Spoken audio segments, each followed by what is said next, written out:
we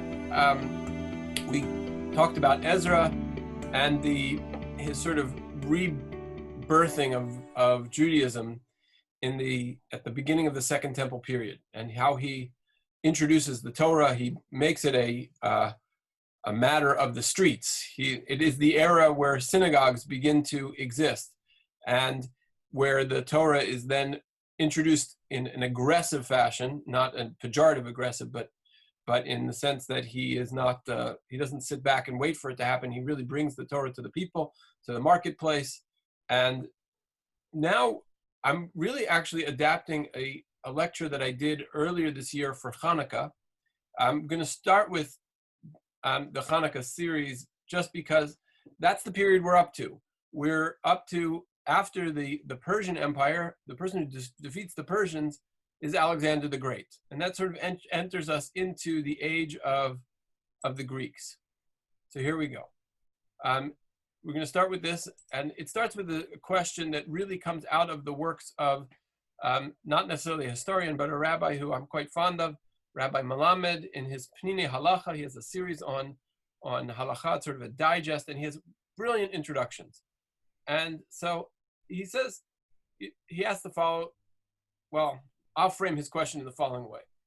If Pesach is the birth of the nation and Shavuot is the birth of the Torah, Hanukkah seems like the Jewish holiday equivalent of Victoria Day.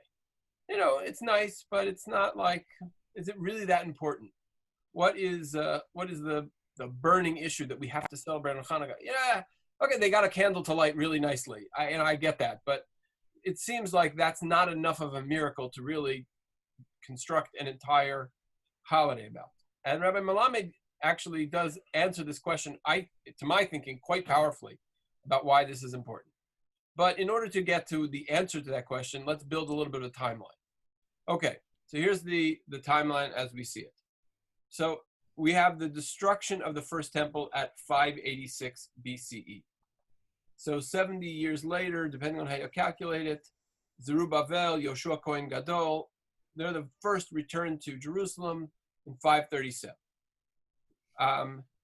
There are some bumps along the way. I included that in the timeline. The Samaritans put a halt to the building project. But 519, 516, we're starting to rebuild the temple with the funds of Darius. Then what we can see here is that 70-year period that I mentioned of, the prophesied 70-year period of the exile. But now we're going to expand the timeline a little bit more. And we're going to see this, the part in sort of here, let me just,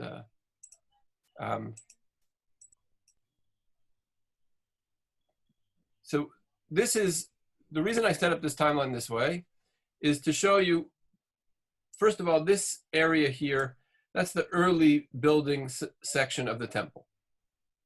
But you see during this entire period of time, we are under the Persian rule. And Persian rule means Persian taxes. It means that most of the gross domestic product of the Jewish state is going to go into the coffers of the Persians. Then 332, Alexander the Great conquers Jerusalem, conquers the Persian Empire. And so what's going to happen is we're going to move into a period of Greek rule and Greek taxes.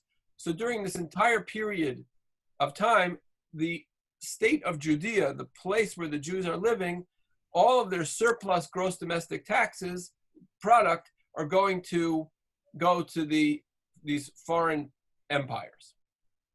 Now, moving up from here, when Alexander the Great dies, his successors divide his kingdom in several parts. The ones that are going to be most important to us are the green and the pink. The green represents King Ptolemy, and the pink is going to represent the Seleucid Empire. And sort of Jerusalem is really in the middle between these two. And the Hanukkah story is going to come up in sort of a context of this, of the struggle between these two, I guess we'll call them disciple empires of of Alexander the Great. Now, again, all I've done at this point is set a little bit of background and just reviewing that we looked at the timeline, and I basically emphasized that the Jews paid taxes to the Persians and the Jews paid taxes to the Greek. We have been under the influence of empire. We have not been independent during any of this period. That's really the takeaway I want you to have at this point. And we are still in the back of our minds holding that question, what makes Hanukkah so important? We're going to leave those two things on the side. We're just going to put them over to the side, and we're going to deep dive a little bit. I wanted to build this in sections.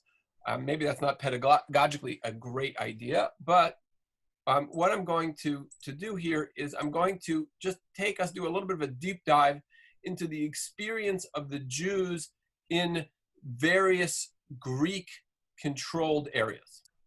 And one of the most famous and enlightening scenarios happens under the reign of Ptolemy II, known as Ptolemy Philadelphus. And he is essentially ruling in Egypt, in Alexandria. There's a very, very famous text that is written at his inspiration. This is the builder of the great library of Alexandria. Hold on, this is Meyer telling me he can't get into the meeting. Hello, Meyer, how are you? They're not letting me in. You're probably not in the right meeting. The meeting should be... Not in the right meeting. I clicked on the link that was... On the website? You went from the website? What's that? You went from the website? I went from the shoes notice about tonight's meeting. It says click here. Okay, go to the show website, click in from the show website. Okay. Rabbi, it didn't work for me either. I had to type in the ID number. The ID is 778 836 7607.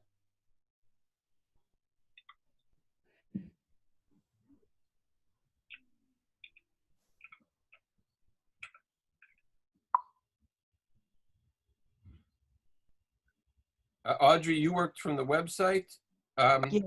Yes. And it didn't come up as it normally does, so I had to type in the ID number that you just gave him, and then it worked. Yeah, that was the same for me, Rabbi. Oh, gosh. I struggled to get on tonight. There was Rabbi, there was an email from the shul today or yesterday, and it's got when I clicked on that, it went through straight away. No, I didn't get that email. Yes, the email said Shabbat in a box. Yes. And if you scroll down, it gives the classes, and I got on right away. Yeah. Oh. That's how I got on too. So the email is working? Yeah. Yes. Not for me. Yeah, worked for me.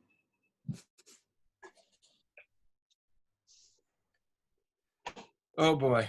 All right. Well, you should all know in the future, I am now doing all my meetings through the meeting ID of my phone number, which is 778 836 7607.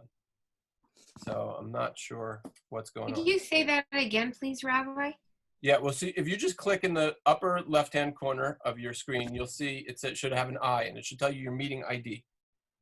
Oh, yeah. Do you see that? Nope. Not on my I'm going to screen. stop my share for a minute so I can navigate you there. You see on the far left corner of the Zoom screen, it should say, there's a little I. No. I'll put it into the chat. Oh, just to make okay, it- great. Yeah.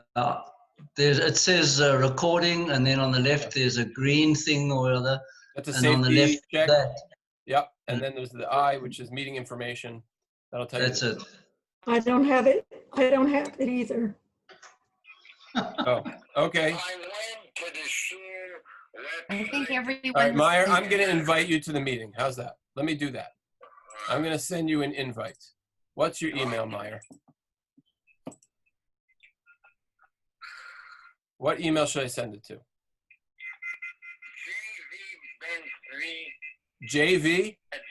JVBench3 at Okay, Gmail. boom. It's off to you. You just got the direct invite to the meeting. Okay?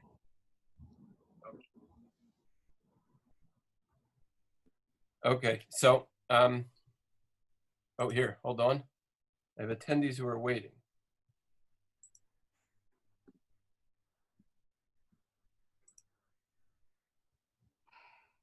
I'm not sure what's going on here. This is interesting. Hold on.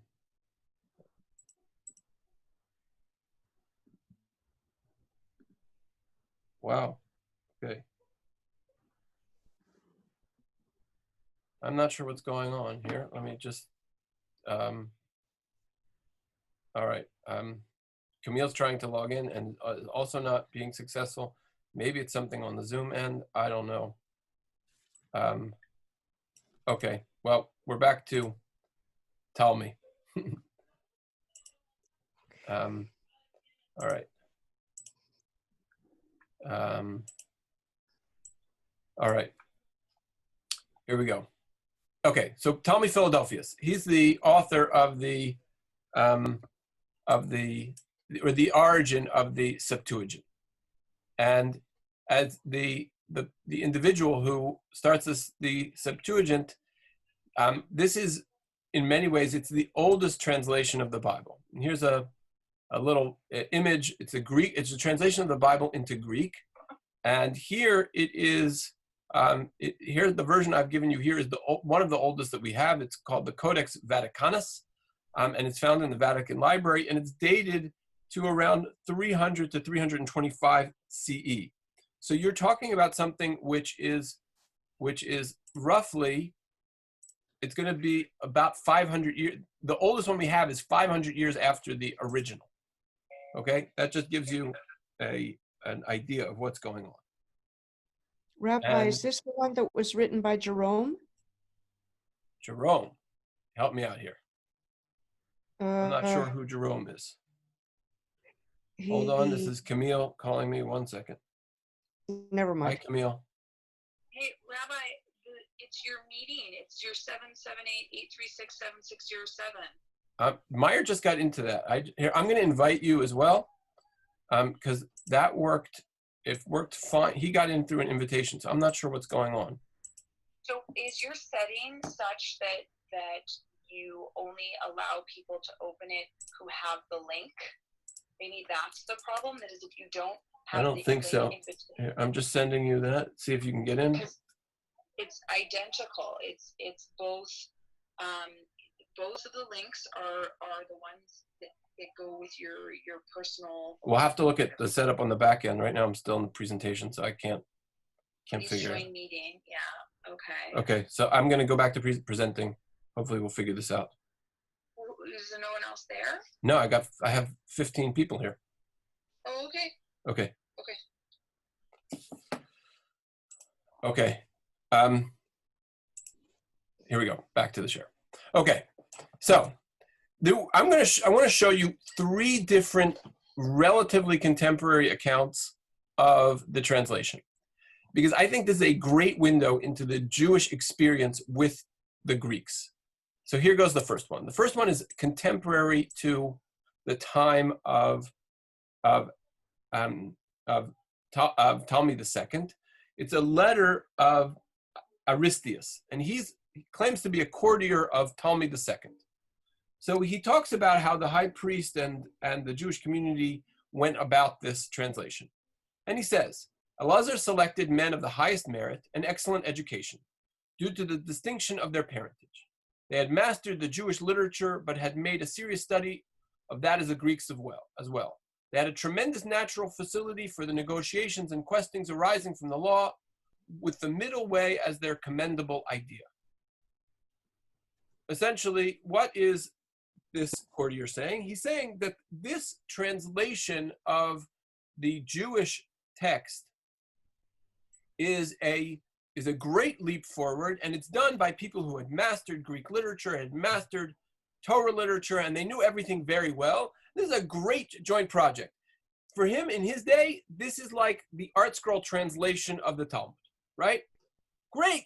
Now everybody who's an English speaker can read the Talmud. Now everybody who's a Greek speaker can read the Torah. This is a great moment for him, right? He's celebrating it. He, in fact, tells us about the fact that Ptolemy was so excited to get this that they liberated Jewish slaves as a gift to the Jewish community to persuade them to allow the Torah to be translated.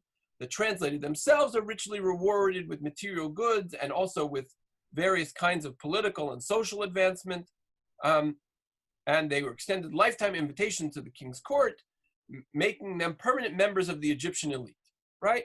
So for this letter of Aristeas, he's basically saying this was the Jews' ticket to citizenship, to social standing, and now the Great Library of Alexandria has one of the great texts accessible to everybody now in Greek. He could not be happier about the fact that the Torah has now been translated into Greek. And so if you're from, we'll get to the moment, there's a special legend, or I shouldn't say legend, there's a miracle that goes along with the Septuagint. But I want to get one other individual's account of this story into the record first. So the first one we have is the letter of Aristeas. He's contemporary. He seems to think everyone was so happy, pleased as punch. Jews are now being totally integrated into the court of Ptolemy. Second account we have is from Philo of Alexandria. He lives around 25 BC. He's maybe one of the very first Jewish philosophers. And here's his description of it. He says that what was happening was, he says, the translation is exactly corresponding Greek words. To translate literally the appropriate Chaldean words being adapted with exceeding propriety to the matters which to be explained. For just as I suppose the things which are proved in geometry and logic do not admit any variety of explanation, in like manner I conceive that these men find words precisely and literally the things. He's talking about a mathematical precision of translation, which we know doesn't exist ever, but he believed such a thing did.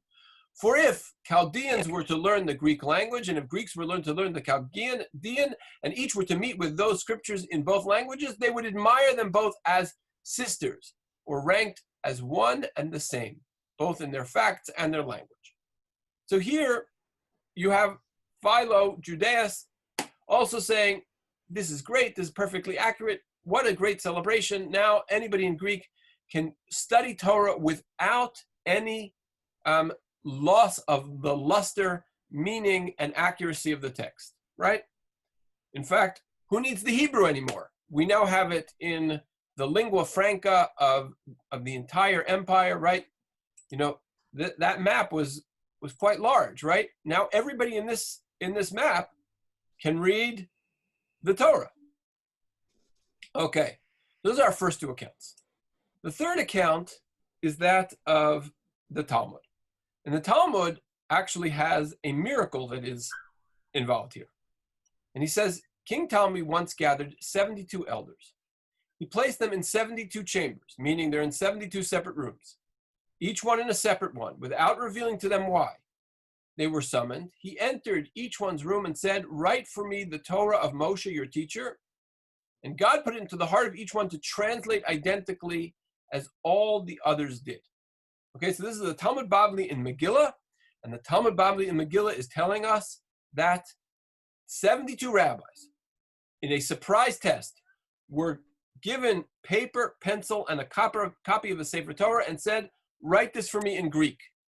And all 72 of them translated exactly the same way.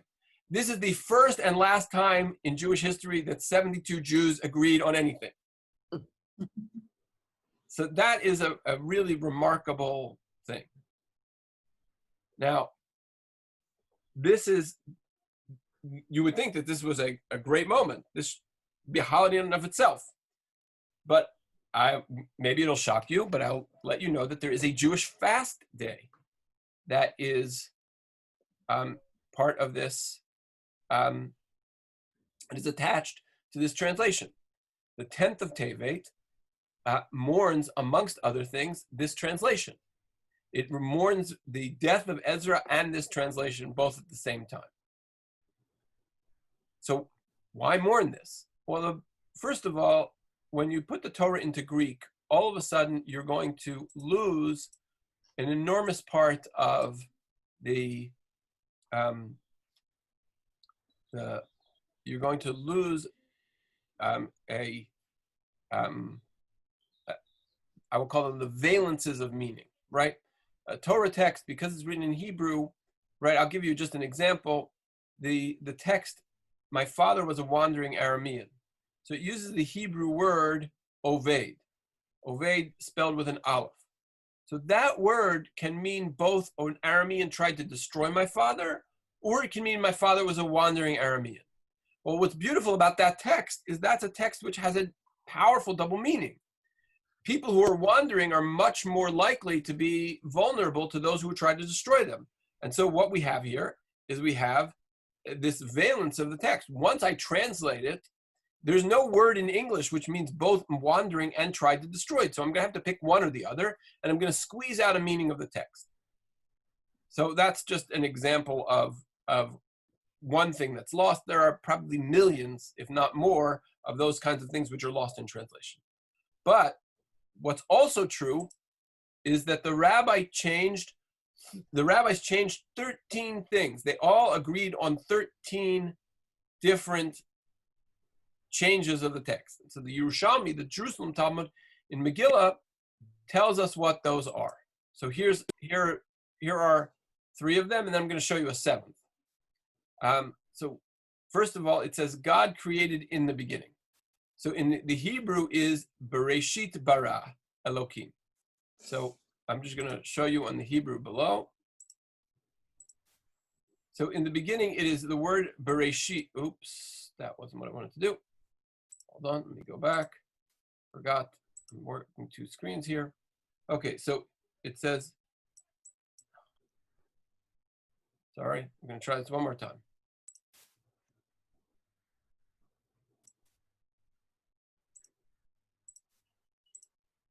Okay, so in the Hebrew, it says Bereshit bara. Bereshit is first, which means in the beginning.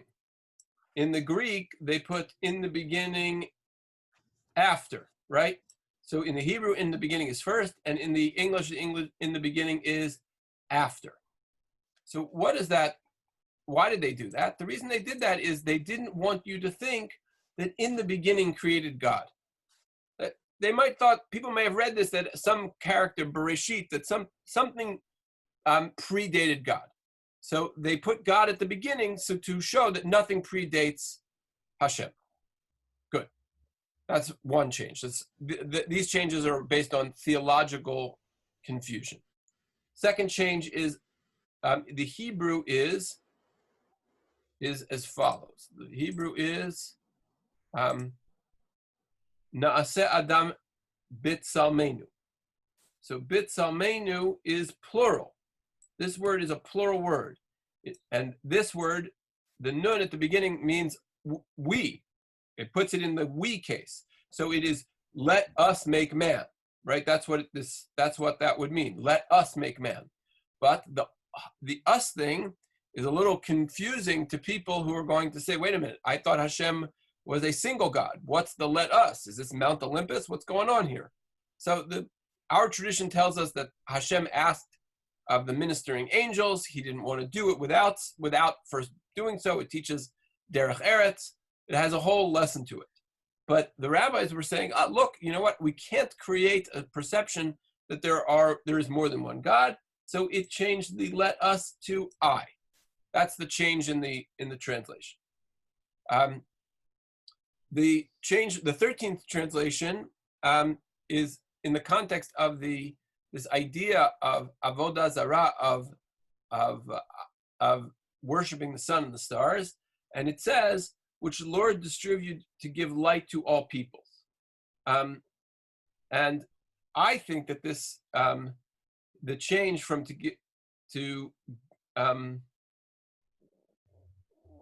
which the Lord distributed to all peoples is the reason it has to give light is probably to distance the Torah from possibly talking about the fact that maybe these celestial objects were given to all peoples to worship.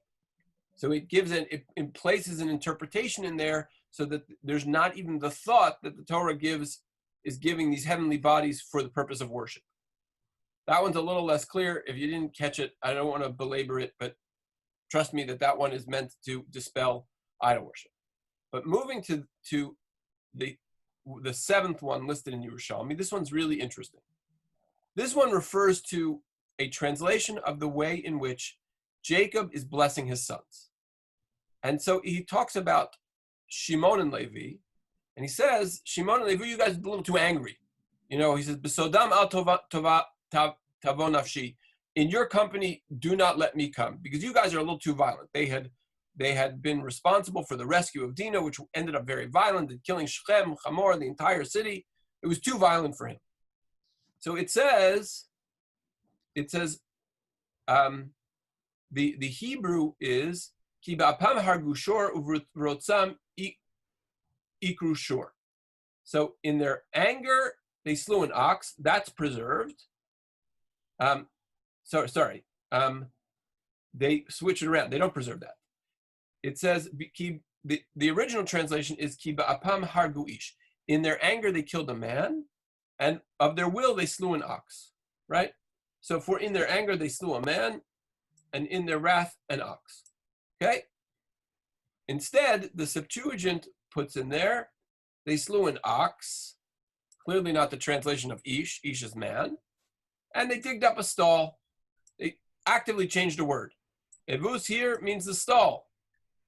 So the rabbis didn't want the non-Jews to think that the Jews were violent people, that Shimon and Levi were really so violent. They wanted to minimize the anti-Semitism, so they changed this characterization of the way in which Shimon and Levi behaved because they don't want it to blow back on the Jews. And there's one other change which is just really very interesting. And it's the only one that the Yerushalmi actually tells us why they changed it. And one of the things is, I don't know if you're familiar, but have you ever walked into a kosher restaurant and ordered rabbit? No. No, because rabbit is not kosher. And it says specifically in the Torah that an arnevet is not kosher, rabbit is not kosher. But they take out that word. They don't translate the word arnevet. And the reason that the Yerushalmi gives is because Talmi's wife's name was Arnevet, or the Greek equivalent of Arnevet. And so they didn't want to anger him by saying his wife wasn't kosher. So what that means is the way that the rabbis are looking at the Jewish encounter with Greek culture is as follows: that the translation minimizes Torah, and that the Jews in the diaspora are necessarily quieting their voices. It is hard for Jews in a Greek context, and by extension any other context, to be full-throated about their Judaism. They're always holding back, and that this translation in and of itself is a perversion. The rabbis aren't celebrating this translation. And I think you see a little bit of what I would call almost the internal tension that really may start here, but it's going to exist for the rest of Jewish history. And that is that even under the best of circumstances, even with the most welcoming of kings, even with kings who treat you well and give you social advancement, there is a real danger of the assimilation, of over-integration, of being misunderstood, of sending Judaism in the wrong direction. All of these things are things that the rabbis realized, and they set up a fast. And so the Greek Empire was an empire that was by and large very good for the Jews. You'll notice that occasionally you meet people, and those people have Jewish names. You'll hear occasionally Ya'amod Alexander ben Shimon Halevi, right? And you may have met a nice Lubavitch boy whose name is Sender, right? It's very common to meet somebody who Sender Verblovsky, right? Some very, very Jewish name with Sender at the beginning. So Sender is a contraction of Alexander. And Alexander is a Jewish name because the Jews felt very, very comfortable under Alexander the Great, and they they named their children after him. But this is sort of a sticky piece of business, because as good as the Greeks were, it was clear that Jews were slipping into Greek culture, and they were slipping deep into Greek culture. And sometimes it wasn't, how should I put it, not suitable for shul. So one of the things which became very popular in the land of Israel was the cult of Dionysus, which is the Greek god of wine. And Greek culture now enters into the land of Israel. And I just want to give you a snippet, a snapshot of what this looks like from some text in the Ben Sira manuscript. So the Ben Sira manuscript is a manuscript which is around 100 BCE. And the Ben Sira manuscript is one of those manuscripts which sort of sits in a, I don't know, it's both a venerated and vilified place in Jewish tradition. The Talmud in Masechet Sanhedrin says that the book of Ben Sira was not counted into the holy books, the Kitvei HaKodesh. There was some who said you're not even allowed to use it. But another opinion in the Talmud says that what is it? He says it's a sefer ma'al yotahi. It is a very what's the right way to put it? It's a very meritorious document and has a lot of great wisdom in it.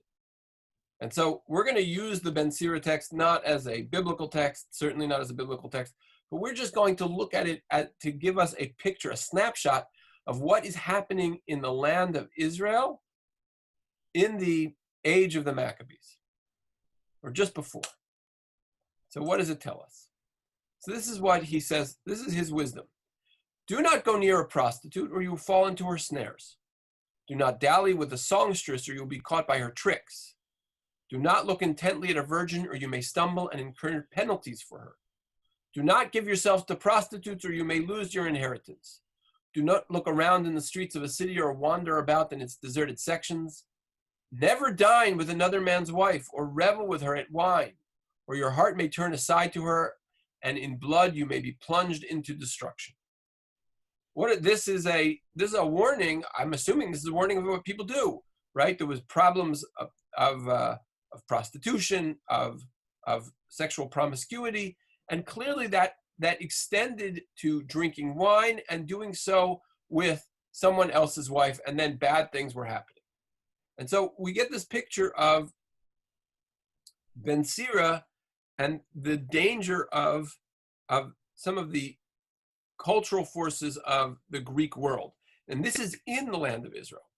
So the relationship with the Greeks is, I think, a little bit troubling, because whereas it is not physically threatening like the Babylonians, it is certainly culturally threatening. And this is part of the Hanukkah story as well. But then comes Antiochus Epiphanes. And Antiochus Epiphanes in 168 issues some decrees of oppression. And so what are some of the degrees of oppression that he is going to put on? So first of all, let me actually go to this slide. Okay, he's going to tell them that Jews are only to worship the Greek gods. They're forbidden to keep Shabbat, Brit Milah, and kosher food. All of those are off the table. He will also engage in a certain kind of spiritual bullying, right? He slaughtered a pig in the temple. He sprinkled blood in the Holy of Holies.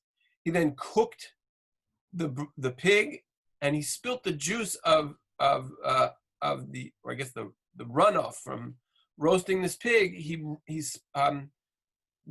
put it over the Torah scrolls. And then this is from the book of Maccabees. It says, the temple was filled with debauchery and reviling by the Gentiles, who rallied with harlots and had intercourse with women within the sacred precincts. And even the high priest himself was made to eat roast pork. And if that wasn't enough, I never knew this before reading. I think it was, in preparation for this, I read the history of the Jews by Heinrich Gretz. It's quite a comprehensive history, and he tells you where to find this in the book of Maccabees. I never heard this in the Hanukkah story, but this is, I literally lifted this next sentence out of the book of Maccabees. So I told you before that Brit Milah was forbidden. So how did they try and enforce this problem of Brit Milah? So according to the decree, they put to death the women who had their children circumcised. They hung the infants from their mothers' necks. What does that mean? That means if you were caught giving a Brit Milah to your son, it was pretty obvious to figure out who had done this, right? Simply need a diaper change to figure that out. They would then take the mother of that child. They would hang them publicly. And if that wasn't enough, they would kill the child and hang the child from the mother's neck. And this is what people see as they're walking through the streets of various Jewish towns. They burned Torah scrolls, they destroyed synagogues and schools, and they also killed those who were secretly practicing Judaism. One of the things which is also interesting in this period is that when some of the forces arrive, the Maccabees refused to fight on Shabbat because it was Shabbat after all. And so they have to have they convene separately to decide that really fighting militarily on Shabbat is pikuach nefesh, is saving a life, but the Maccabees at first don't resist on Shabbat. But you then have this very powerful moment where Yehuda Matityahu Maccabi slays his Greek oppressor right there in the middle of the city of Modi'in. And I want to show you a video. I came across this. I seem to be fascinated with tunnels. And I found a very fascinating tunnel. So I'm going to share this from YouTube. So I want you to see this tunnel. And we're going to talk about what's interesting about it. So this comes from a professor at Bar Ilan who's doing archaeology in the field. And it's a town of contemporary to the Maccabees. Okay, so just give me a second to switch the sharing.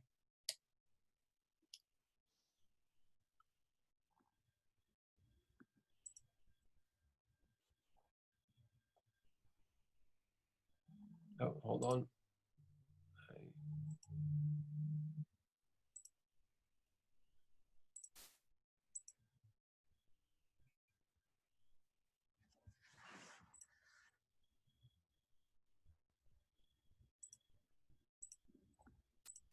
Okay, here goes.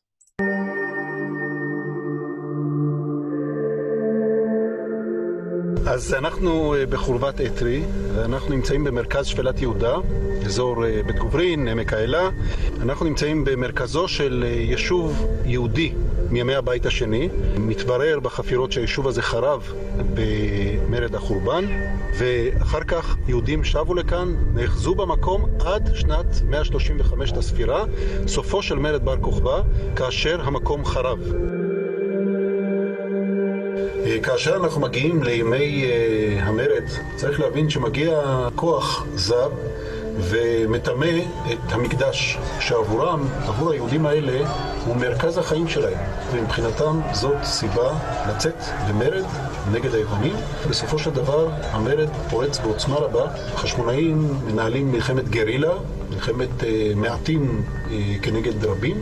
במלחמה הזאת הם מנצלים היטב את הטופוגרפיה המיוחדת של ארץ יהודה, ומנצלים את יתרונם של מעטים הנחושים בדעתם כנגד צבא פולש. אנחנו מגלים התארגנות ברמת היישובים הבודדים כמו האתר שבו אנחנו נמצאים. הקרקע, אותה תשתית יישובית, אותם המתקנים שנחצבו מתחת לבתים, הופכים עתה למערכת מסועפת של מחילות, מעברים תת-קרקעית שנועדה בראש ובראשונה לתת מחסה לאוכלוסייה האזרחית. אז בחפירות גילינו שמתחת לרצפות של הבתים חצבו פירים, אנכים וסליקים. הייתה להם אפשרות לרדת אל המחתרת הזאת, להתכנס כאן, לחיות כאן תקופה מסוימת, וכל זאת מבלי לצאת אל פני השטח. מציג כאן רפליקה, כלומר העתק של אחד המטבעות המיוחדים שטבעו יהודים בימי קדם. הטיפוס הזה נטבע על ידי מתתיהו אנטיגונוס, אחרון החשמונאים, ובעת העתיקה טביעה היא סממן של עצמאות. זה הסיפור של המטבע הזה. קומו יהודים נגד העריץ הזר הזה. הטביעה החשמונאית היא בסופו של דבר ביטוי להצלחת המרד.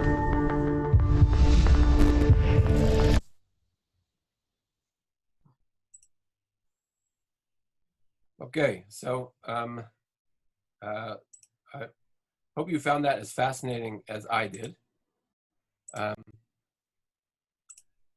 I thought that was absolutely amazing, the tunnels. And what do the tunnels say to me? The tunnels say to me that this was a deeply entrenched revolt, and it bred a centuries-long sense of independence that the Jews had, that they needed to remain independent of these external oppressive powers. And one of the other things which is just interesting, I think everyone should know this, the Hasmonean minted their own coins. And the minting of your own coins is an act of independence against an empire. Right? It means that we are our own government. Nobody mints their own coins if they're not willing to stand behind them. And that is what's happening here. And the menorah was the symbol of the Hasmonean, and it what became the symbol of independence. And so when the menorah is a much older and a much more reliable and authentic symbol of the Jewish people than the Star of David. I don't know where the Star of David came in, but I can tell you that the menorah is much older, and in the time of the Maccabim, the menorah became the symbol of independence.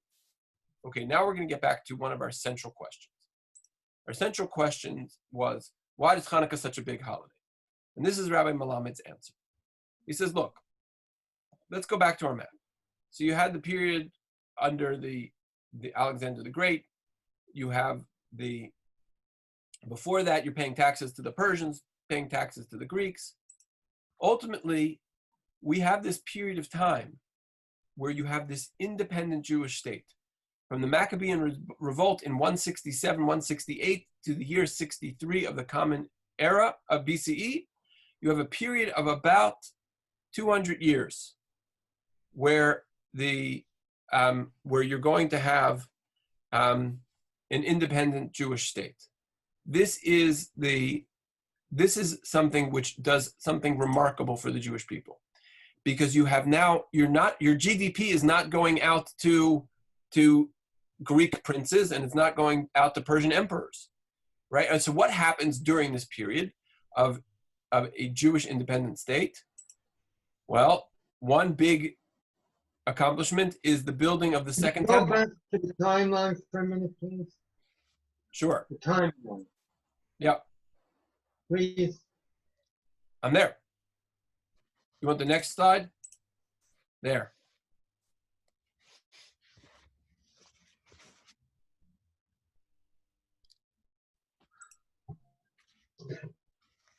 Okay? Okay, thank you. Okay.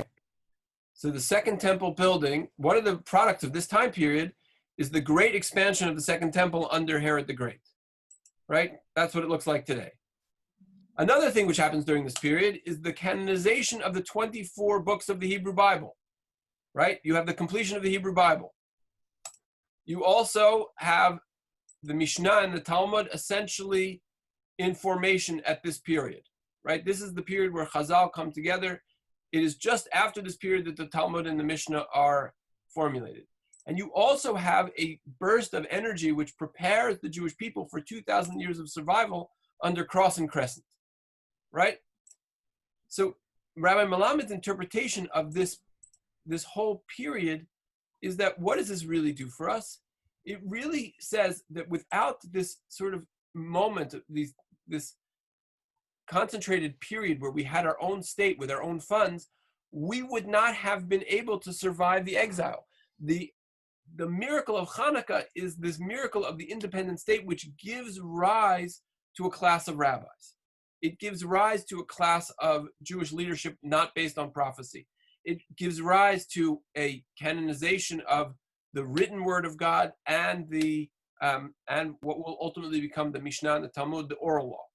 All of this is sort of catapulted forward in this relatively short period of time where we were able to recapture our own GDP.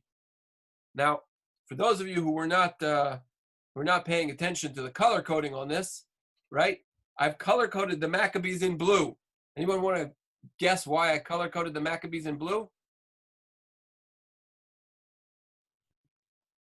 Meir, come on, this is a softball question for you. Because blue is the color of the Jewish people. It's the color of the flag of the state of Israel, right? Of course. So the idea is we live in a time, I believe, more remarkable than the Maccabees. I mean, maybe I could get defrocked for saying that. But we live in a time of incredible Jewish creativity. There has never been a time that the Jewish people and the Jewish nation has been this prosperous. Never. Even with the coronavirus. You know, just to give you a sense, in January, I talked to a travel agent. He told me that you could not book any group trip to Israel in the year 2020 because everything was already sold out. Now, obviously, the coronavirus has put a big damper on that, but the idea that Israel's being visited that much is incredible. Israel's economy is incredible. The number of yeshiva students studying in Israel is incredible. You want to see something interesting? Go to watch the Hebrew lectures on Sunday. Go to watch the Bar Ilan University lectures. These universities are doing incredible things, incredible research, art in Israel. Israel won Eurovision. Not that she's my taste, but the point is that art and culture is also advancing in Israel. We now have an opportunity like that of the moment of the Maccabees, when the Maccabees were able to capture all the resources of a state and redirect it back into the life, culture, and intelligentsia of a people. It's amazing what happens, right? It is absolutely amazing to see what happens when you put that kind of power, right? That you get amazing architecture. And I know it's not the Second Temple, but go look at the Supreme Court building. Go look at Ben Gurion Airport. These are brilliant pieces of architecture, right? Obviously, we're not going to rewrite the Tanakh, but the study of Tanakh is, go look at the 929 website, right? You have amazing studies of Tanakh, amazing uses of technology, a rebirth of so much in Israel.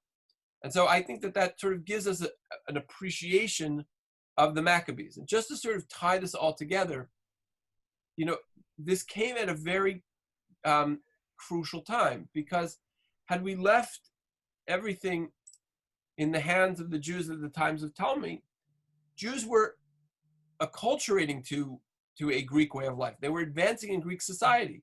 And that could have meant that the entire Jewish enterprise was going to slip away.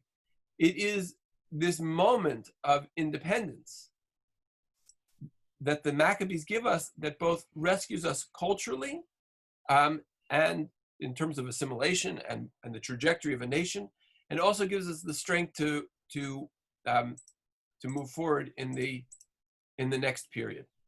And so I guess I'll close now, take questions on this subject. Well, I just have an observation that Sure.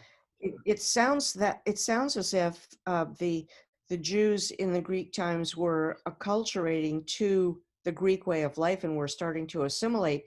And had Pompey kept his mouth shut and not insisted on the various things that he did, like the desecration of the temple and That's not Pompey. Pompey's Roman, Antiochus Epiphanes. Okay, whoever it was, but whoever it was who made those decrees that you're not allowed to celebrate Shabbat, do circumcision, etc., had he not done that, the Jews might have simply assimilated and disappeared by themselves. So in a sense, He did us a favor. Well, okay, so Audrey, you should have been a Hasidic Rebbe. Because there's a concept in Hasidut which is called Ufaro Hikriv. And Pharaoh caused us to come close. So without Pharaoh, we wouldn't have called out to Hashem at the edge of the sea, and the sea wouldn't have needed to split. So you have to find the light in everything. Fair enough. I think that's a good point. That's it. Those are all the questions. All right. Hopefully that was understandable, and it sort of tied that together. In our next episode, we're going to see how all this got mucked up. How did we get from this amazing scenario to a destruction of a temple? But that'll be our next foray. Thank you very much, Rabbi. All right. Thank you. Thank you, Rabbi. Thank you. Have a good one. Take care, everyone.